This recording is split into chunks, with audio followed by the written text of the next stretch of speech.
Welcome back, Brenda. We have some questions to get to right off the bat. That's Gary, great. I believe, is on the phone. Good morning, Gary. Are you there? I'm there. Good morning. Good morning to you, buddy. What's your question for Brenda? Well, Brenda, here's the question. It's pretty simple. End of last summer, we visited a petting zoo not too far from Ottawa. And my daughter and I and my wife were looking at the animals, and my daughter strayed away from us for about 40 feet or so. And one of the fences was knocked down, and the second fence was an electric fence. And the gentleman who owns the zoo yelled at my daughter, "Get her out of there!" And my daughter ran back and tripped on the electric fence, which was down, and got zapped with about 1,500 watts of electricity about 3-4 times on her leg. Wow. Yeah, it was pretty traumatic for her. She had the little burn mark on her leg and so on. I haven't seen her cry like that since she was born. And how old is she? She's 4. She was 3 at the time. Oh, dear. Wow. And it really hurt her. I mean, she still talks about it all the time, about, "Look, Daddy, my leg, remember," and so on. And we actually called the police because we thought it was negligent that the primary fence was knocked down, Yes. and that there was no signage, voltage, keep your children away, they'll get zapped. So I'm wondering, is this the kind of thing someone can get my daughter compensated for? It was a pretty traumatic event for her. It kind of ruined our day, not to say the least. But Yeah. So there's no long-term injury, but I'm sure there's some emotional scarring for sure. Well, a year later, she still talks about that little white thing she was petting and how much she got zapped. So she hasn't forgotten it. Yeah. Well, there's certainly no obligation, other than in car accidents, there's no obligation that you have long-term effects from an injury. So the fact that the injury happened the way you describe it, it is possible that there would be a claim.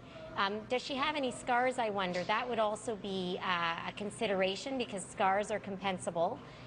In terms of anguish or, sort of the mental anxiety part of it, you can get compensation for a psychological injury as long as you can get a doctor to diagnose you with a psychologithis condition as a result of the injury. And that's not as high a threshold as it sounds like.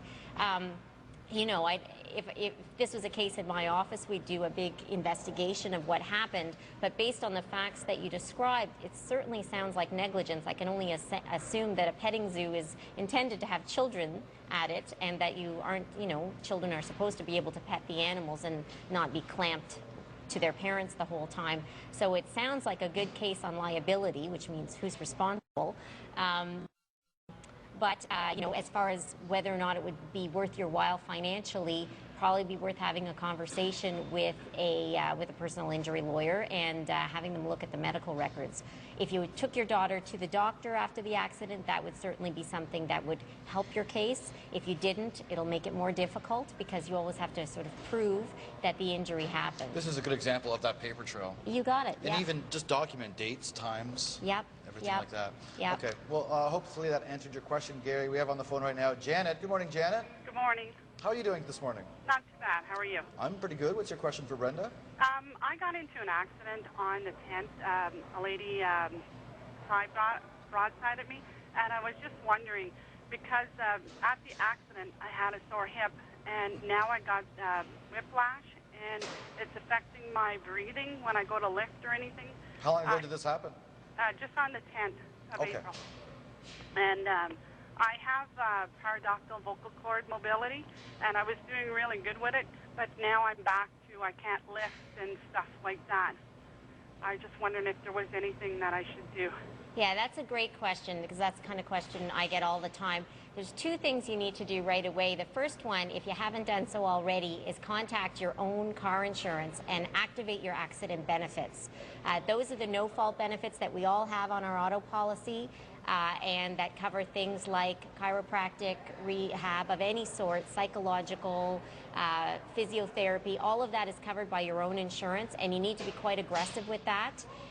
If after a reasonable amount of time, and it's hard to say in a specific case without knowing more details, but if, say, 5-6 months from now you're not substantially better, then it's time to, think about whether or not you have a claim for damages if you meet that serious and permanent test, and whether or not your damages would be worth $30,000.